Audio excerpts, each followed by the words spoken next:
What's up, everybody? This is Chris, otherwise known as Music City Driver, coming at you from Nashville, Tennessee, Middle Tennessee area. I'm stuck in some, well, about to be stuck in some gridlock traffic. There's brake lights as far as the eye can see just ahead of me, so yay. Just got off my day job about 20 minutes ago, something like that. So I'm on my way home. Decided I would do my Monday video. I apologize for me clearing my throat. I seem to have some seasonal allergies starting to rear their ugly head. But I wanted to go ahead and go over this real quick. So I actually did comparatively better on Lyft than Uber this weekend. As you can see on the screen here, I made 311.12, but I only had 27 rides. I was only on the app for about 24 hours, which is pretty impressive. Overall, I worked about 30 hours. I only worked 4 hours on Thursday because it was just too slow and just wasn't getting any rides. So I wasn't feeling it and decided to call it. So I really only worked those 4 hours, which I made almost no money that day. Excuse me. And then Friday and Saturday, I went like late into Sunday morning. Late for me anyway. I didn't get home till after 9 a.m. Probably didn't get to bed till about 10 a.m. The main reason was actually there was a lady who pinged me on a Lyft ride near my house, which I live south of Dixon. I got a ping from Dixon, and I went out to this weird place. It was like a factory, way out in the middle of nowhere. I tried to call the lady a couple of times, and it just went straight to voicemail. I'm like, great. And there was no stick figure there, which tells me that the person was not there. So I'm automatically assumed that maybe I'm picking up somebody from work. Their wife called it in or pinged them for me to pick them up and take them home. That's what my immediate thought. But finally, I get a call, and it's Lyft because I can tell it's California area code. So I answer the phone, and she is actually not at that location. She was actually entered the address wrong. That something messed up, and like she put it in, and it the guy at the front desk couldn't tell her the address, and like it was this whole thing. But anyway, so it ended up she was actually at the Motel 6 on Dixon near the interstate. So I was like, the only problem here is that I've already arrived on the app, and as soon as I start driving any distance at all, well, not at all, but after like maybe a quarter of a mile, something like, I'm not even sure actually when it kicks in, but it will automatically start the trip. Because if you guys aren't familiar with that, Lyft will do that. It will automatically start the trip after you've arrived. I knew there was not going to be any other drivers in the area because there just wasn't. I looked at the Lyft passenger app and there was nobody else around but me. So I said, you can cancel. You'll probably get me again, but it'll cost you $5, and then you'll have to re-request me, and then I'll go over there, and you'll probably end up paying more, actually. And I'm hoping I was right. I think I was right. So I went ahead and the trip started. She said, that's fine, I'll pay for my mistake. It was my mistake. It was not your mistake, so it's cool. So I get there and pick her up. And she actually turns out she's working on her Jeep in the parking lot. Her and I think her partner were there, and they were coming back from Baja California going to New York, which is a hell of a road trip. They'd been there for 2 months and they were going back. She worked in production or something, so they had driven down there to Baja California 2 months previous to Saturday, and were on their way back. And she told me the story that they'd had a drive shaft fall out. She had to get a drive shaft from a junkyard, etc., etc. So she had to go get a starter from AutoZone. So I was like, okay, well, that's fine. So I went and picked her up, took her there, and I said, I will wait for you if you want to, just because I know you're not going to get another driver, because I'm going home right after this. So you're probably not going to get another driver out here. And I checked again on the Lyft passenger app. Sure enough, I was the only driver because there was no drivers showing. So I waited for a good 10-15 minutes, I guess, because there was a pretty good line at AutoZone. So she comes out with the starter, and she's like, I really appreciate you waiting for me. She's like, we talked some on the way back, and she was a really nice lady. Well, yesterday, I wake up today and looked, and I had a $10 tip from her. So it was like a $21 ride total, because of the mileage, the extra mileage that was added on from going to the wrong location first, then picking her up, taking her to AutoZone, waiting, taking her back to the hotel, was a total of like $11 and some change, I think, something like that. I can actually look at it. Yeah, Sunday.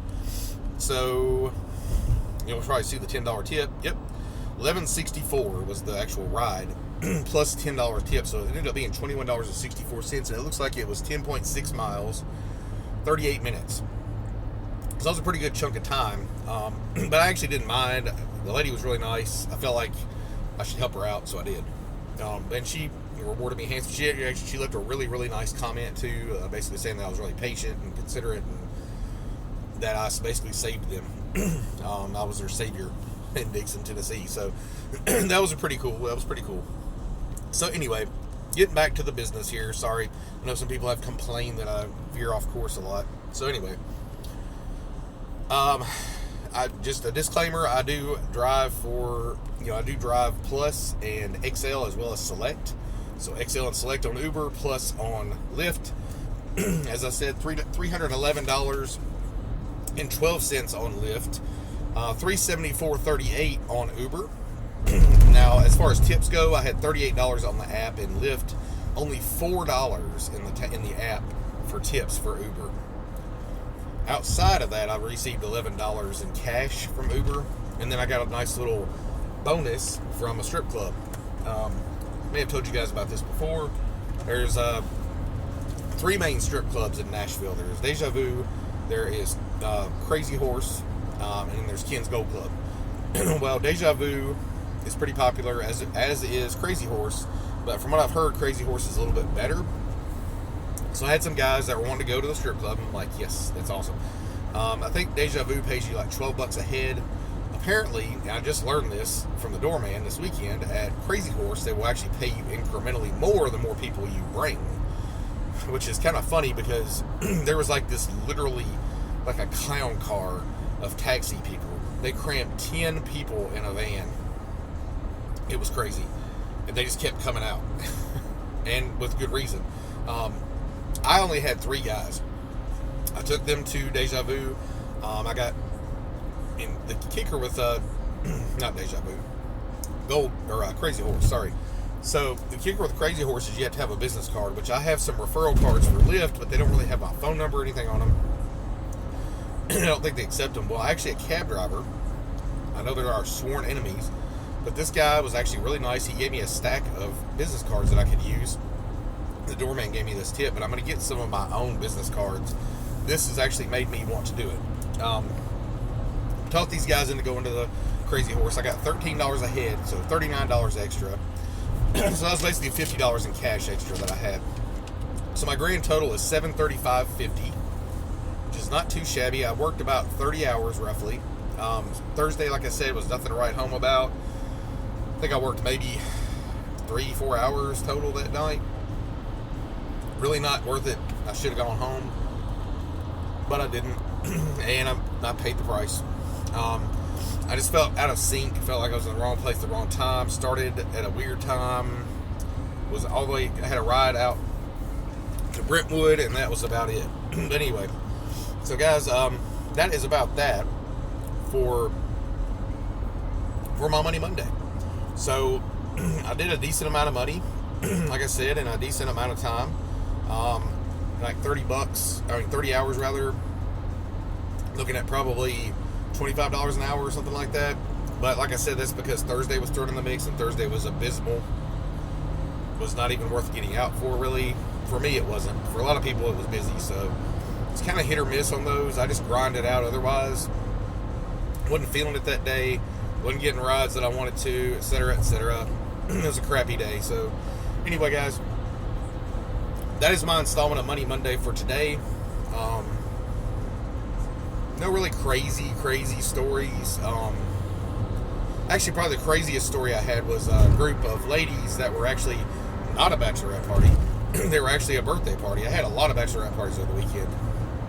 This one was a birthday party. The lady who had the account, this was on Lyft, the lady who had the account up here was mortified the entire ride because she was afraid that I was going to affect her rating and I was going to rate her low. And I was like, look, chill out. Don't worry about it. I'm used to dealing with bachelorette parties, etc., etc. Not much phases me.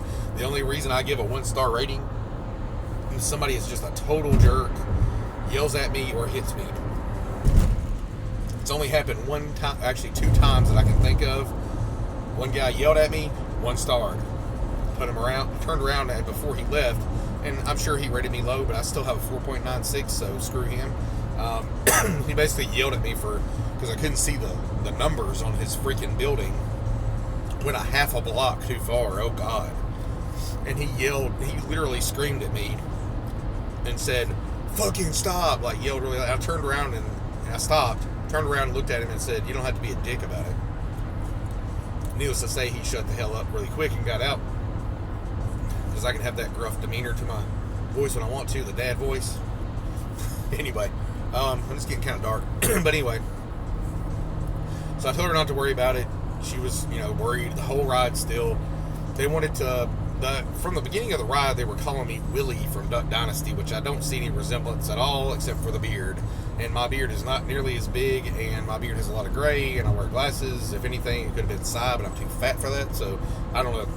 They were really drunk. So, they wanted to go to Taco Bell. Well, in East Nashville, Taco Bell should have been open. However, when I pulled up to the drive-thru, they said, oh, our system's down. Well, this really set the girls off. The ones in the back seat were like, fuck you, you're lying, blah, blah, blah. Sorry for the language, guys. But I'm just kind of quoting what people said. And, they were really irate about that. They were really looking forward to some Crunchwrap Supremes. And I know when you get your mind set on something and then you can't get it, it turns out to be a little annoying. So I went next door to Cookout. We're sitting in line, and the girl right behind me decides she's going to go inside and get some chicken nuggets. Why, I don't know. So she goes inside and she comes out pretty quickly and says, we can't eat here. It's like totally unsanitary. And the lady was doing her hands and all this stuff. She said something about the heroin triangle. I was like, what are you talking about? Anyway, so we pull out of there, go back to their Airbnb. And on the way, girl back here who was calling me Willie the whole time, they call me Willie Christopher, the Uber driver, even though it was a Lyft ride. She says, I think I'm going to throw up, because I thought she was looking kind of green around the gills. I was about to say something when she said that, and I said, look, here's a bag, gave her a bag. I pulled over expertly into the next available parking lot. They were like, holy crap, you just pulled right over, like, almost instantaneously, and, like, gave a bag. Like, the girl gets out. It's in front of an auto diesel college, if you guys are familiar with Nashville, Gallatin Road, Main Street. Oops, sorry, I swallowed my gum. God. But, so she proceeds to get down on her hands and knees, and I don't know what that noise is coming from I need to get that checked out. But, so she proceeds to get down on her hands and knees and to try to vomit in a parking lot right in front of the door. So I'm sure these people would have, if she had actually puked, but she didn't actually puke. So we survived that encounter, get them home, and they're all good to go. Anyway, the lady tipped me $10. She's like, I'm going to tip you really good because you're really patient and putting up with these people, and I really appreciate it. And, so I gave her 5 stars because it's not her fault. I said, look, you can't control what a bunch of drunk people that are with you do.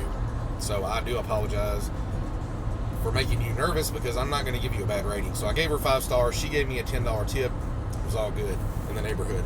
So it was a pretty good little ride. It was a plus ride.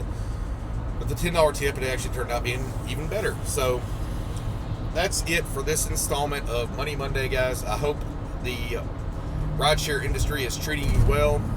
I've got another story I might make a video about where I actually did get a decent long pickup fee on Saturday morning or Sunday morning, really early, and it was actually a little bit extra than I expected it would be. So I might make a video about that. Otherwise, I'm probably not going to drive until Thursday, and even then I might not because spring break has hit around here, and Vanderbilt and Belmont are both out. So Thursday night is not going to be nearly as busy as it normally is. However, bachelorette parties do start coming in traditionally on Thursday nights. So that might, we're just realized it's getting really dark. So that might be worth it. I'm going to gauge it when I see But anyway, guys, I am out of here. Hope you guys have a great and profitable week. If you're out driving, be careful, be safe. Don't take any unnecessary risks while you're driving. And I will catch you next time. I hope you guys have a good one, and I will talk to you later.